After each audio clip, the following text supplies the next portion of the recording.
So we all want those slick looking 7018 stick welds, but unfortunately if you don't have these two things that I'm going to be going over in today's video dialed in, you'll be just fighting that rod and just struggling trying to get a weld going, and your welds will probably end up looking like this. So these two things are the foundational building blocks that you need in every single weld that you put down in order to get those results that you want. So I'm going to be breaking down each one of these things and go into some beginner mistakes that you might be making and how to fix them in order to get those slick results. Now the rod of choice we'll be using today is a 332 7018.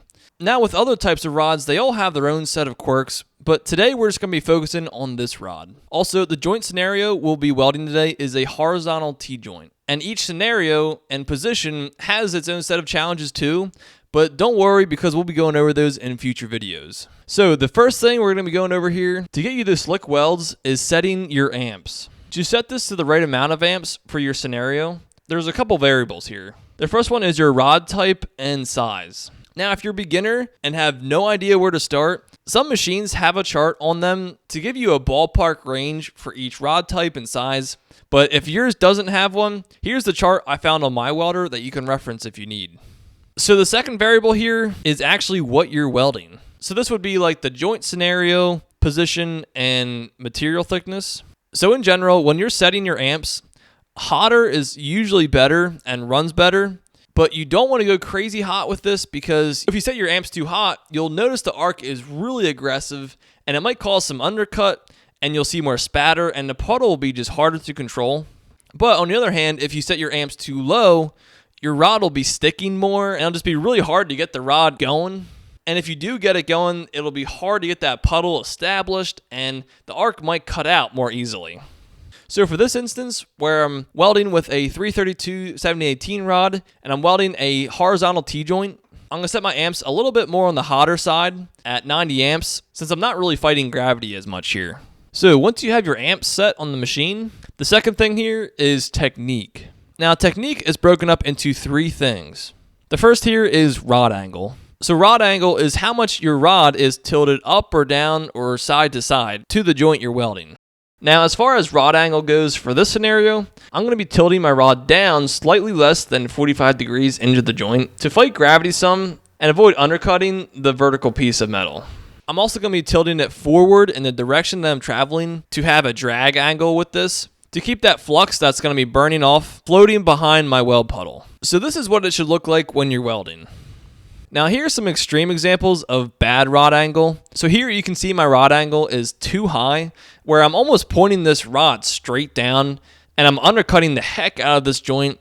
And the way the puddle is forming, it's not filling out this joint evenly. It's just filling it out on the bottom part of this joint. And here my rod angle is too low and it's also not filling out the joint properly either. And here I have the rod angle more of a push angle. And when this happens, the flux is traveling in front of the weld puddle, which is what you don't want. And it's going all over the place and it's hindering penetration. And it's just hard to see that actual weld puddle. And then the opposite of this would be having too much of a drag angle. And when this happens, the rod isn't melting properly into the joint. So let's go back to that correct rod angle arc shot. So as far as forward and back angle, as you can see, we have enough drag angle to push that flux behind the weld puddle. And then up and down with the rod angle, I have it lowered slightly less than 45 degrees into the joint to also help fill out the joint properly and avoid undercut. So you can have the perfect rod angle, but if you're traveling too fast or too slow, you'll still get choppy results. So this is the second part of technique, which is travel speed. This is a big beginner mistake I see guys do all the time. They'll strike an arc, see a bright light, and just move that light along the joint way too fast. When stick welding, you gotta give the puddle enough time to get established. If you don't, the weld bead will be really narrow and spotty, and the slag will be really hard to chip off.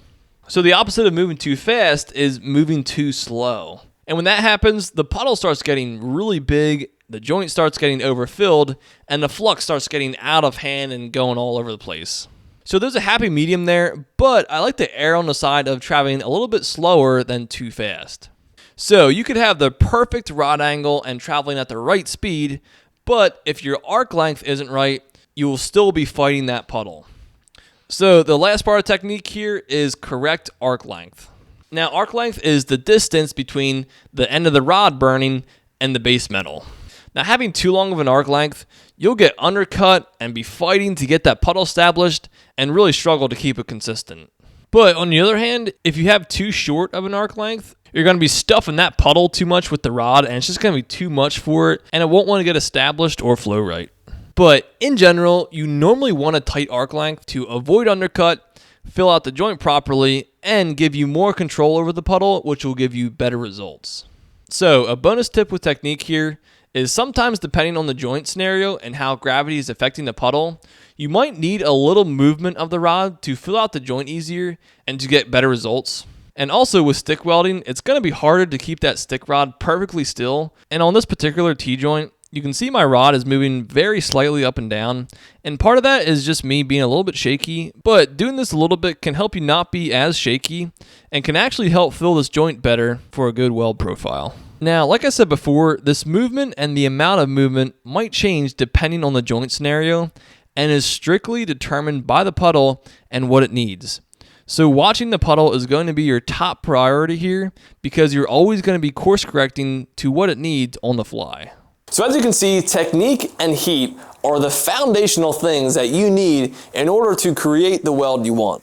But these two things are going to change and vary depending on what scenario that you're in. So variables like position, joint type, and material type that you're welding together, they're all going to play big roles in what your technique and heat are actually going to look like. But now that you know these two foundational factors, then it's just a matter of just adjusting each one according to the scenario that you're welding. And then you're not stuck in this trial and error, trying random things and hoping something fixes your issue. So if you're getting into welding and fabrication and you want to learn a valuable fabrication skill, you can watch this video right here.